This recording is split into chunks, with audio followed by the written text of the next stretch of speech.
গল্পের নাম শ্যামলের অপেক্ষা। শ্যামল ছোট্ট একটা শহরের মফস্বল এলাকার একজন স্কুল শিক্ষক। সারাদিন বাচ্চাদের পড়ান, সাদামাটা জীবন।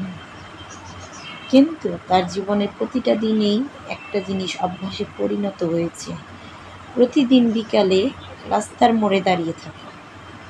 লোকেরা ভাবে এটা তার হাঁটা চলার অংশ,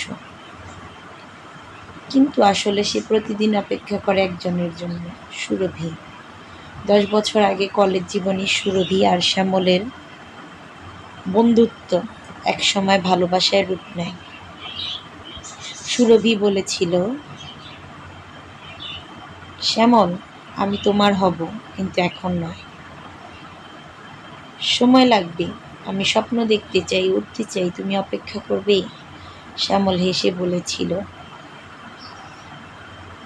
আমি এক জীবনের অপেক্ষা দিতেও রাজি।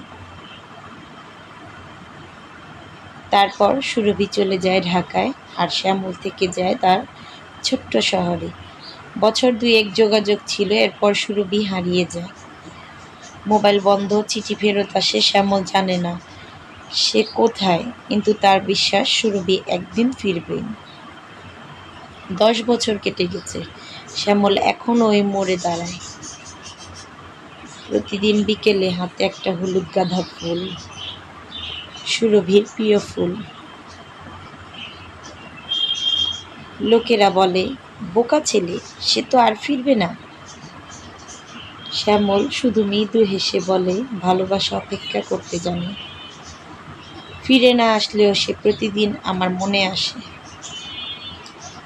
একদিন বৃষ্টি ভেজা এক সন্ধ্যায় মোড়ের রাস্তার ধারে হঠাৎ এক নারী এসে দাঁড়ায়। চুলে হালকা সাদা, চোখে ক্লান্তি, কিন্তু মুখে সেই পুরনো হাসি।